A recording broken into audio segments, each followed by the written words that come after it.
folks, and welcome to Christ in Every Word, a podcast of the Concordia Bible Institute, housed on the beautiful campus of Concordia University, Wisconsin.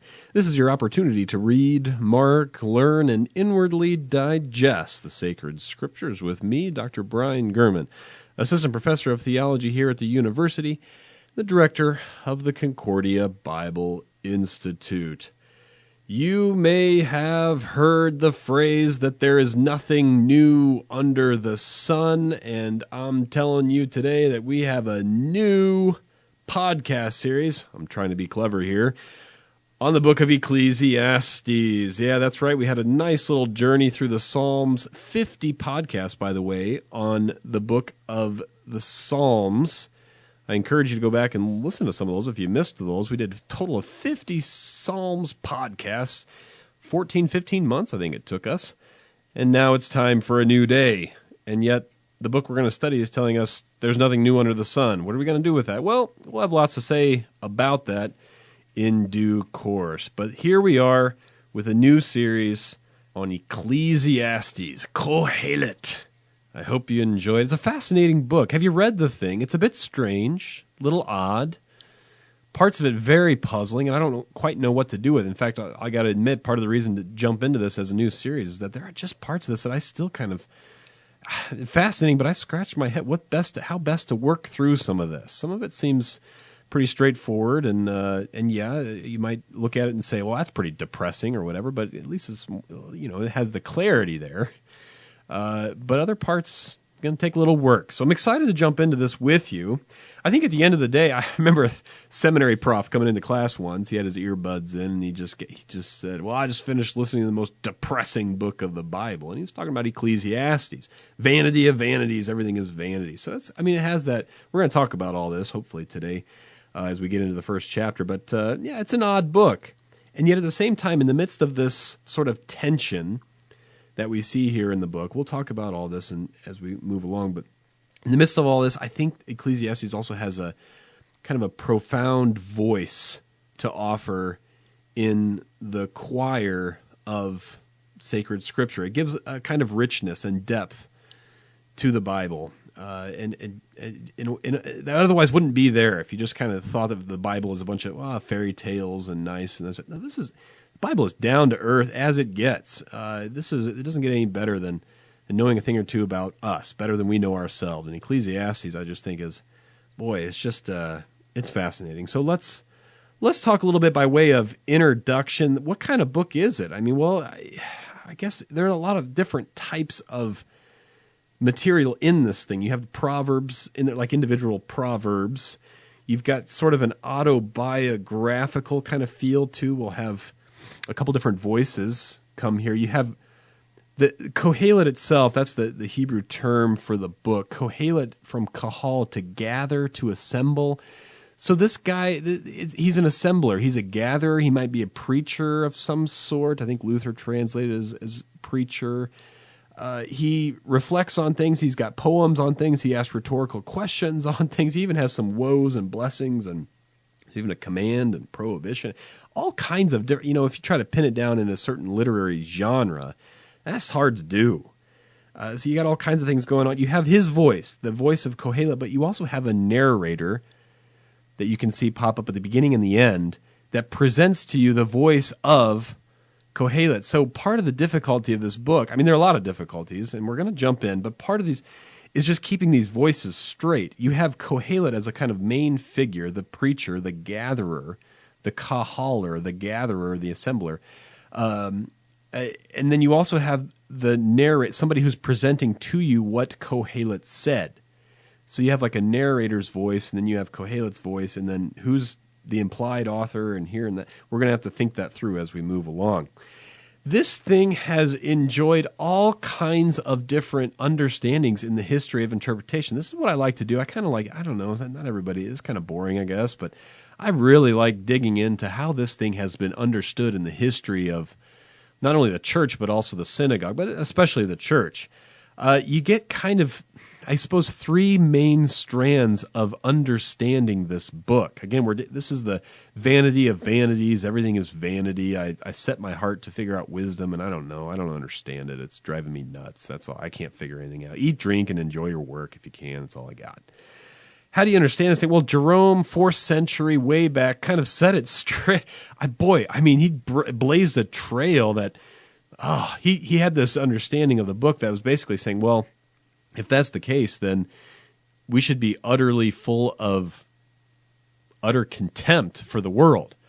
Well, there's nothing new under vanity of vanity. Well, forget it then. Go live in a cave and enjoy the ascetic life, the kind of go be a monk sort of thing. Leave the world, flee everything material sort of thing. And that was huge. That understanding back in the 4th, that lasted... Boy, really, it dominated up until the time of the Reformation. Luther comes around, and he hated that view. He said, you are not doing justice to the Book of Ecclesiastes. When Luther saw the vanity of vanities and went from there, he thought this was not so much the world. The creation is a good gift from God. Albeit broken, the Lord still works through it and does amazing. He saw this, the vanity, more in terms of the human condition. You want to talk about vanity. You want to talk about what's in vain, and that's the human heart. At one point, Luther said that the heart is like a constantly yawning chasm. It's insatiable. Even when it has everything, it's still not satisfied. Even when it has everything, it's still looking for the next thing. And so, on the one hand, you have the vanity of the human condition, but you also have the kind of the goodness of God's creation, and how do you work through that?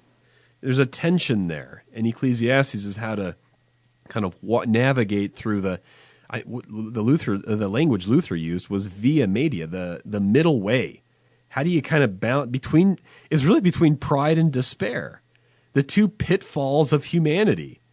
Whatever it is that's going, what is it? If you don't want anything to do with the Christian faith and the gospel, you're basically left with pride and despair. Take your pick. Usually that's a roller coaster back and forth. How's that working out for you? The two pitfalls of humanity. The only thing that is that kind of the middle road, or how to navigate through those things, is forgiveness in the gospel for the pride and everything that flows from it, and the meaning, the purpose, the value, the life, and that eternal, so that there is not despair. That's the only thing that's going to get you out of it. Otherwise, how's that working out for you? I don't understand. Without the gospel, what would we... So anyway, so Jerome, he does this thing. Luther comes around. He's got this, don't have contempt for the world, Jerome. You're messing it up, but just remember that the human condition is such. And now the third main kind of strand, I guess if I can categorize them in three, and now you have the post-Enlightenment, which is just a mess ever since the 19th century, basically. It's fragmented, it's pluralistic. You look at Ecclesiastes in a bazillion different ways.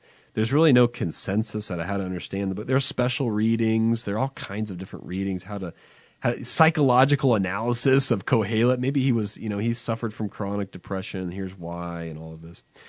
It's just kind of a mess. So with that, here we go. Let's jump into the book. I'm sorry, I'm battling a cold here. Nothing new under the sun except for this cold that came and hit me like a 2x4 in the face. All right.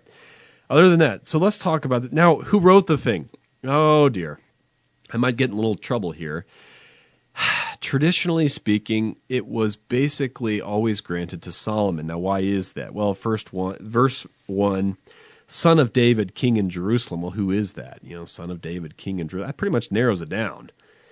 So you're dealing with Solomon. Although Luther himself kind of went back and forth on this. He was really, so far as I can tell, Luther was the first to deny that Solomon wrote this thing. He did, at one point in his life, he said, yeah, it was probably Solomon. But then in his table talk, think about the book itself, Luther said. And it was probably the case that his disciples or whatever gathered things for him. Maybe they're words of Solomon, but Solomon writing the thing, maybe not.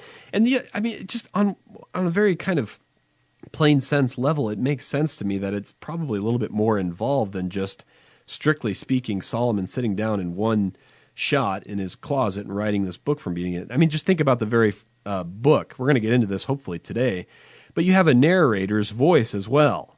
He's saying, I'm going to report to you the things that Kohelet, the preacher, said. That voice comes up, of the narrator's voice comes up at the beginning and the end. And he also have these phrases that are hard to, like when he says, when Kohelet says, all those before me reigning in Jerusalem. Well, that doesn't make any sense. There's only one. I mean, so all those before me reigning in Jerusalem, that's just David reigning in Jerusalem. Plus the fact that Solomon is not mentioned by name, as he is, for example, in other wisdom texts like Proverbs mentions Solomon. We don't have Solomon's name here. And that kind of figure gradually disappears. So the first couple chapters, you kind of think Solomonically. I don't think that's a word, but it is today. There's nothing new except for this new word. I'm going to do that a lot. Bear with me. And also the fact that he gradually disappears, that Solomonic figure.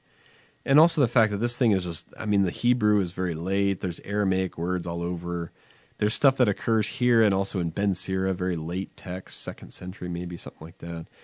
It just seems to me that it's kind of, but at the same time, I mean, I don't know how much we can push this in terms of, I don't know how much defense could be brought forward and say, no, this Solomon wrote it and that's the end of the deal. And yet at the same time, the Solomonic figure, son of David, king of Jerusalem, is important. And we're going to have to, why is that? It kind of drives me nuts. We'll have to think about that as we move forward. Why is that kind of association? At least I kind of prefer to speak of it in terms of associating this with Solomon. Why is that important for Ecclesiastes' message? With that said, I mean, that's a thing, just an afterthought on that. I mean, you get the sense that the figure, Kohelet, Solomonic kind of guy, he's got all the wisdom, he's got all I'm going to set my heart. You get on the one hand, it's think Solomon as in the epitome of wisdom. And on the other hand, it's I'm going to try my best at getting a bunch of people, having parties, getting women, buying lands. I'm going to have farms and vineyards and all of these things. And it's not, you get the sense that another form of wisdom is being put to the test and it comes up in vain.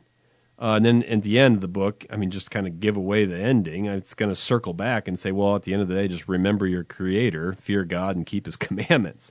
And that's not unlike Proverbs, where it grounds all wisdom in the fear of the Lord. So in some ways, Ecclesiastes is a bit of a journey. I mean, again, we're thinking Solomon here as like wisdom par excellence, and we're invited to go on this journey with him. And in some sense, it's going to come full circle. And yet at the same time, the message of the book really makes sense as we make our way through it, as opposed to just kind of ripping out one phrase, vanity of vanities, and then slapping a kind of label on the world, as in there's no meaning anywhere, and just forget about life. All right. With that said, so there's not a lot of Ecclesiastes in the New Testament. You might make the case. There's one quote, I guess, in Romans 3, all of sin, about everyone being guilty of sin. Paul, and that's Ecclesiastes has a verse in there, chapter 7:20, I think it is, where there's no one without sin. And other than that, I don't know. I mean, I guess Sermon on the Mount, maybe some of the sort of look at the lilies and the grass, which is here today, next is thrown into the oven, that sort of, I mean, there could be some Ecclesiastes kind of undergirding some of the Sermon on the Mount. We'll talk about that in due course. Anyway, let's jump into the text. Holy moly, we're almost time for a break. I'm going to read the first chapter of this, and then we'll talk about it on the other side. So here we go. I think I have done some justice to introducing this book. I'm excited to jump in. The pleasure really is in the journey, and here we go. Ecclesiastes chapter 1. The words of the preacher, the son of David, king in Jerusalem. Vanity of vanities, says the preacher, vanity of vanities, all is vanity. What does man gain by all the toil at which he toils under the sun? A generation goes and a generation comes, but the earth remains forever. The sun rises and the sun goes down, and hastens to the place where it rises. The wind blows to the south and goes around to the north. Around and around goes the wind, and on its circuits the wind returns. All streams run to the sea, but the sea is not full. To the place where the streams flow, there they flow again. All things are full of weariness. A man cannot utter it. The eye is not satisfied with seeing, nor the ear filled with hearing. What has been is what will be, and what has been done is what will be done, and there is nothing new under the sun. Is there a thing of which it is said, "See, this is new"? It has been already in the ages before us. There is no remembrance of former things, nor will there be any remembrance of later things, yet to be among those who come after. I, the preacher, have been king over Israel in Jerusalem, and I applied my heart to seek and to search out by wisdom all that is done under heaven. It is an unhappy business that God has given to the children of man to be busy with. I have seen everything that is done under the sun, and behold, all is vanity and a striving after the wind. What is crooked cannot be made straight, and what is lacking cannot be counted. I said in my heart, I have acquired great wisdom, surpassing all who were over Jerusalem before me, and my heart has had great experience of wisdom and knowledge. And I applied my heart to know wisdom and to know madness and folly. I perceive that this also is but a striving after the wind. For in much wisdom is much vexation, and he who increases knowledge increases sorrow. There you have the text of Ecclesiastes 1. We'll dive in on the other side of a quick break. We'll be back in just a moment to the Concordia Bible Institute podcast. In the meantime, I'd like to have you consider this question. What is most important in higher education? How do you prioritize all the knowledge to be gained at an institution of higher learning? Concordia University, Wisconsin, located on the shores of Lake Michigan in Mequon, Wisconsin, just north of Milwaukee, is an institution that is committed to excellence in learning, but at the same time realizes that excellence in itself is insufficient without development in vocation. We believe that God works through our vocations, our callings, in order to serve the needs of those around us. The mission statement of Concordia University puts it this way: Concordia University, Wisconsin is a Lutheran higher education community committed to helping students develop in mind, body, and spirit for service to Christ in the church and the world. You can learn more about the over 70 programs offered at Concordia by visiting the website, www.cuw.edu. And if you're benefiting from our Christ in Every Word podcasts, I encourage you to support this ministry by mentioning it to others and by offering your monetary support. Please consider supporting the Concordia Bible Institute by going to our website, www.concordiabible.org, and clicking on the Contribute page. And now, back to the podcast.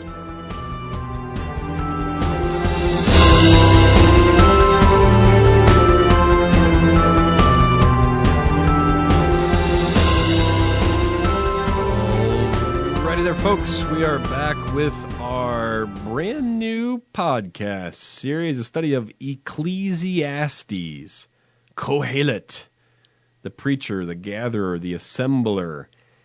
All is vanity. That's what we heard in the first chapter. Do you believe it? Do you see that when you look at the world, when you go to work, when you, hang out with your family, your friends? Do you ever have a moment saying, vanity of vanities, all is vanity? What does it mean to be in vain? I guess there's one thing to be said here just for how we translate this stuff. So the first verse introduces us to the preacher or the gatherer, Kohelet, the words of the preacher, the son of David, king in Jerusalem. So clearly we're thinking Solomon. And yet, again, Solomon's not named, and this figure of Solomon will kind of drop out after these first few chapters. And we'll kind of, again, it's just a burning question to me. What's the effect of writing this in such a way? Again, Luther, he was the first to say, I just don't think Solomon wrote this. I think, of course, we're supposed to think Solomon, but that's the thing, is that maybe the point is rather, we're thinking Solomon for a reason, even though the kind of authorship that Solomon shows elsewhere is not on display here. Now, why is that, and what does it mean for reading the book is one of those questions we're going to have to kind of keep with us as we move along. So anyway, he's the preacher. He's the Kohelet. He's one who gathers, and I mean, you could say one who gathers people, but really, I mean, based on I'm kind of giving away the ending here in a few different ways, but based on the ending, he's one who gathers material. He gathers proverbs. He gathers wisdom for the people. I mean, I guess you could say both. He gathers wisdom and people, but he's gathering written, extant material. And so I guess he's kind of Kohelet must be a sort of a nickname, I guess.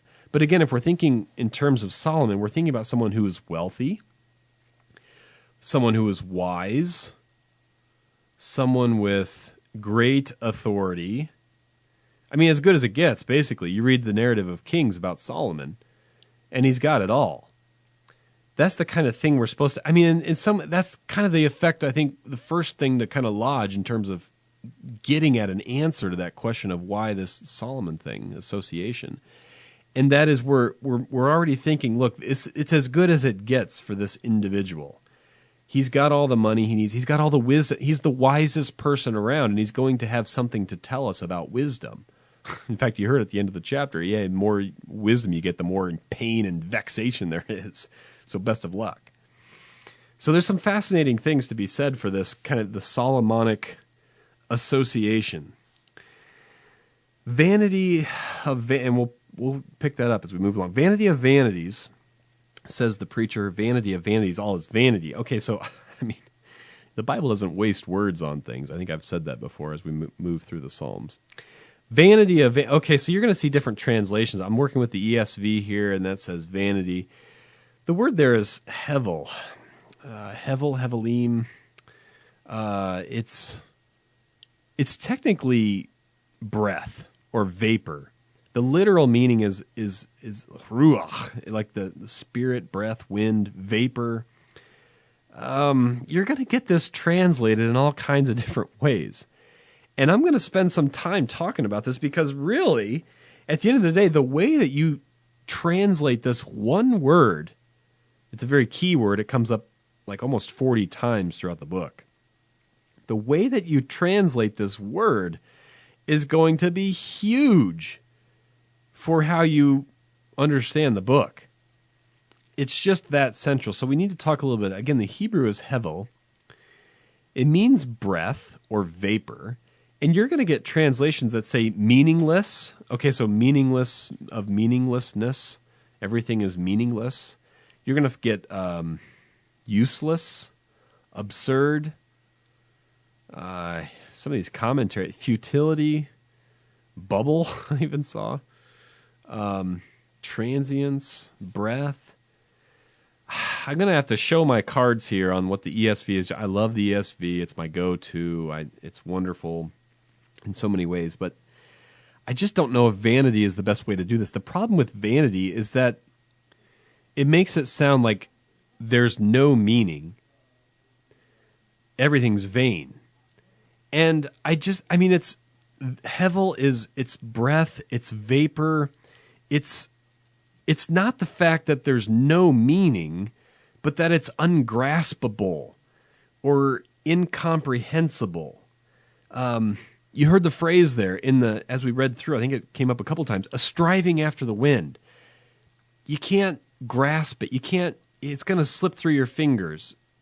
How are you going to catch the wind? A striving after the wind.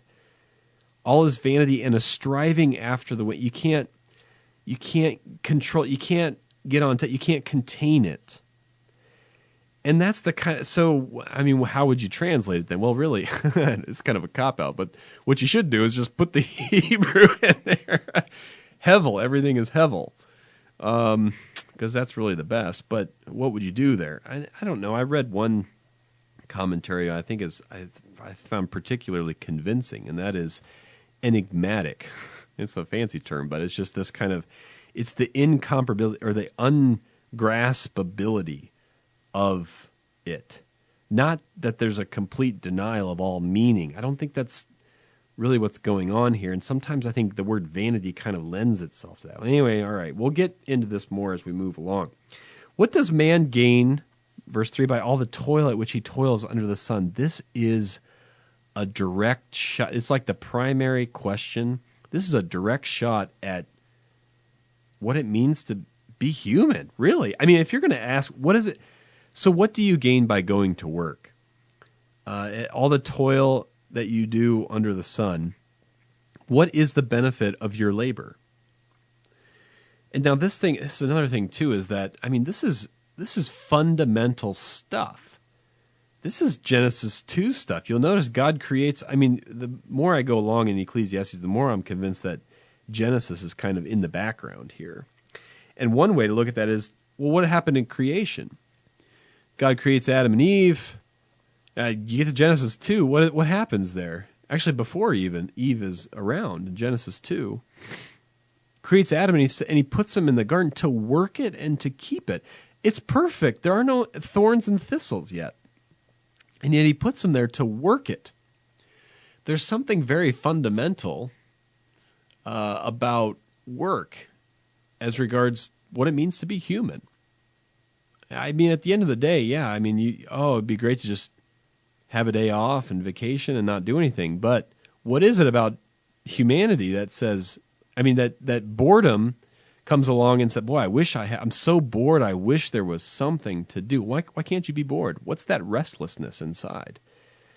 This sort of, well, if you're made in the image of God, God acts for his people, God does stuff, he's acting toward others, namely us, all the time. If we're created in the image of God, what is it inside us that drives us? Well, by virtue of being created in the image of God, there's that natural instinct to serve others, to be doing something, to find a fulfillment in doing something, having a vocation, serving others. There's something very fundamental. It's in the DNA about that. Here's the direct shot then. He's posing a question about what do we gain? What's the benefit? What's the yitron, another Hebrew term from yatar, to be left over, to remain. What's left over in all the work? And this is used multiple times throughout the book, and I think it's only in Ecclesiastes. What's the yitron of your work? In some ways, this invites us to go on a journey. What's the benefit of your labor? I mean, what's the benefit of what is so fundamental to who you are and what you do? And now we get into this kind of a poem. A generation comes, a generation goes, but the earth remains forever. The sun rises, the sun goes down and hastens to its place. The wind blows, goes around, its circuits, the streams, all these things. Everything's full of weariness. So you're working along, and is there anything to be said for it? Is there any benefit? Is there anything left over? Or is it just going to be, at the end of the day, gone and forgotten? What at the end of the day what is it going to do for you? And so this poem comes up and says, well, there's really nothing. Things come, things go. The sea and the wind, it's a circular, it's repetitive, comes up, comes down.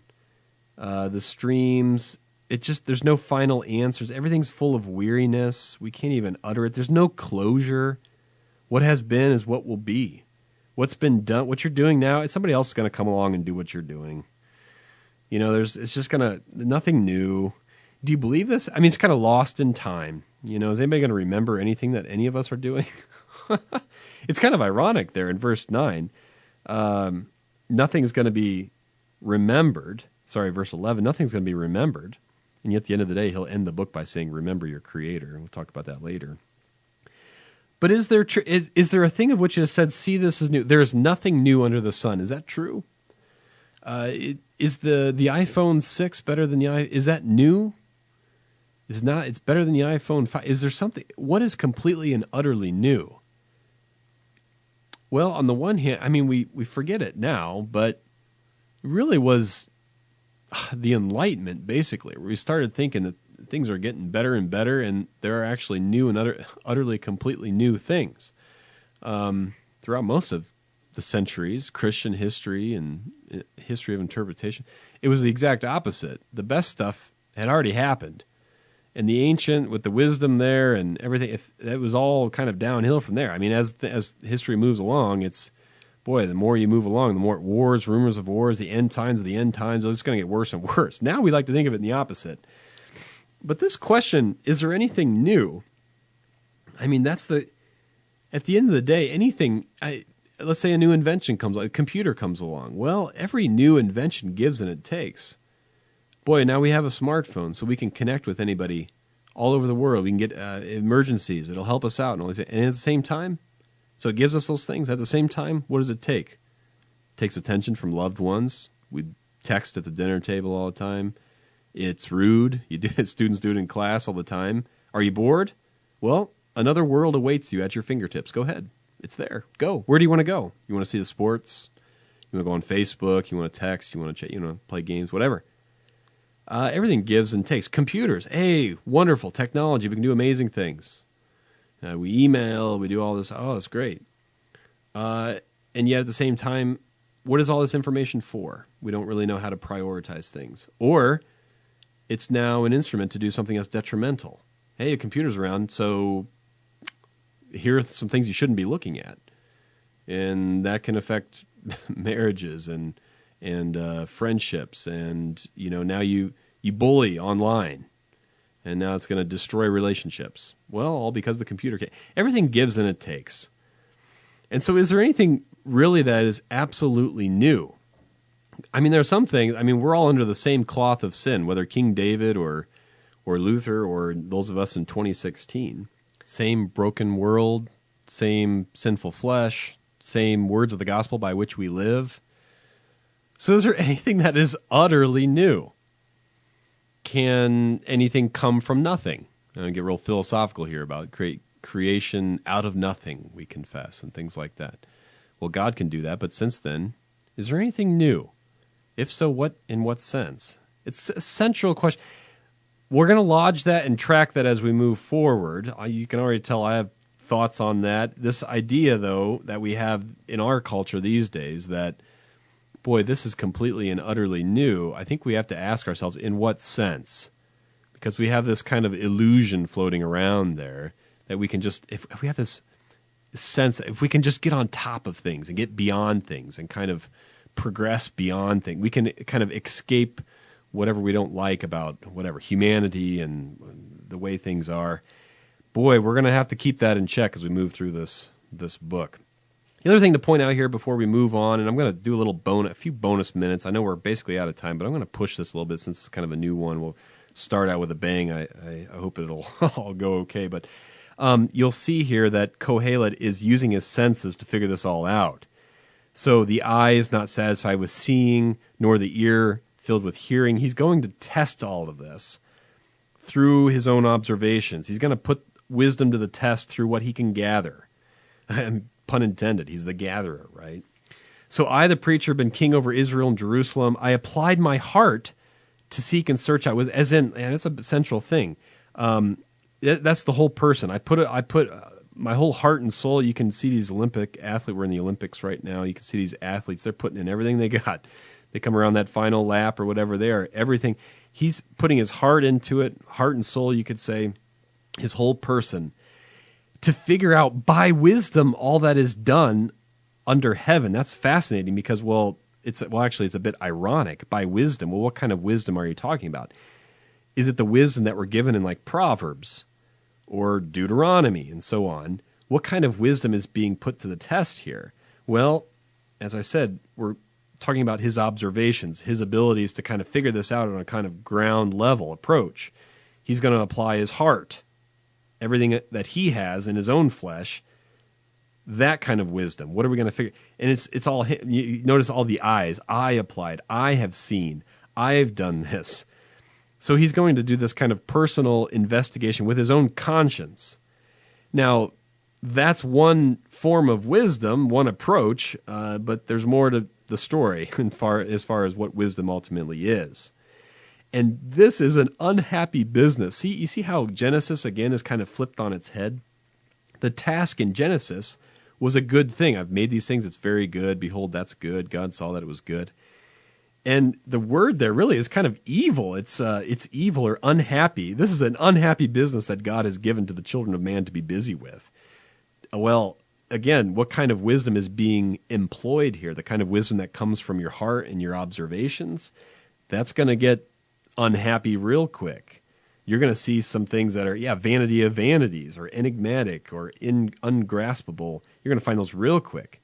Everything under the sun, boy, it's a vanity and a striving after the wind when you apply that kind of wisdom. What is crooked cannot be made straight. What is lacking cannot be counted.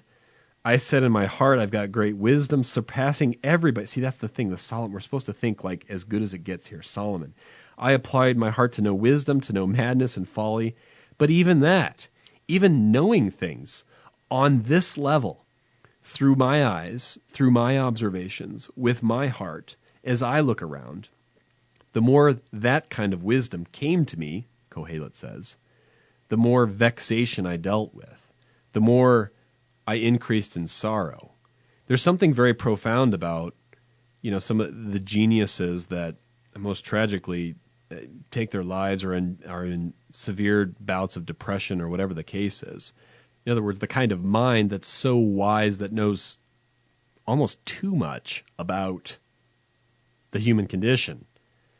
In much wisdom is much vexation. If you're this kind of wisdom, looking around with the eyes and the ears and applying the heart to get, a great wisdom and to know what madness is and to know what stupidity is and to know all those things about humanity in a kind of earthly level, you shuffle out that wisdom enough and you're going to keep banging your head against the wall, basically.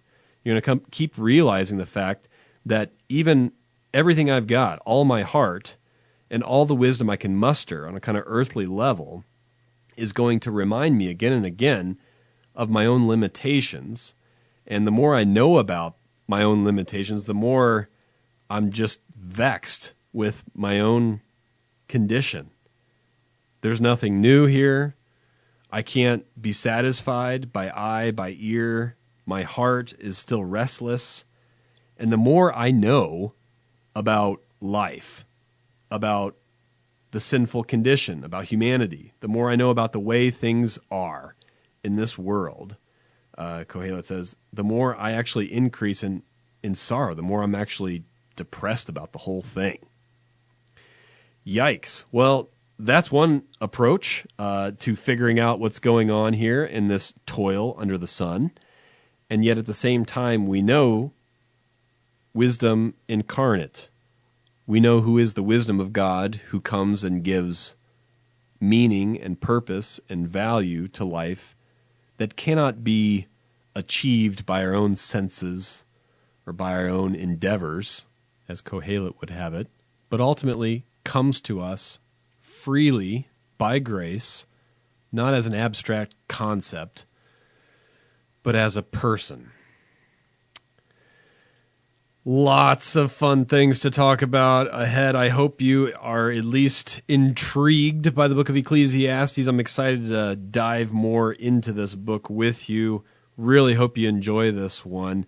Gotta cut it there today, but please consider mentioning this podcast to your family and friends so that they too can learn more about God's Word with us. The mission of the Concordia Bible Institute is to provide Christ-centered Bible instruction from distinguished experts who teach Christ in every word of the Old and New Testaments to strengthen faith and spread belief in the one true God. Again, if you benefit from this podcast series, I encourage you to consider supporting the Bible Institute by going to our website, www.concordiabible.org, and clicking on our Contribute page. Until next time, I'm Dr. Brian Gurman, wishing you God's blessings in Christ Jesus our Lord.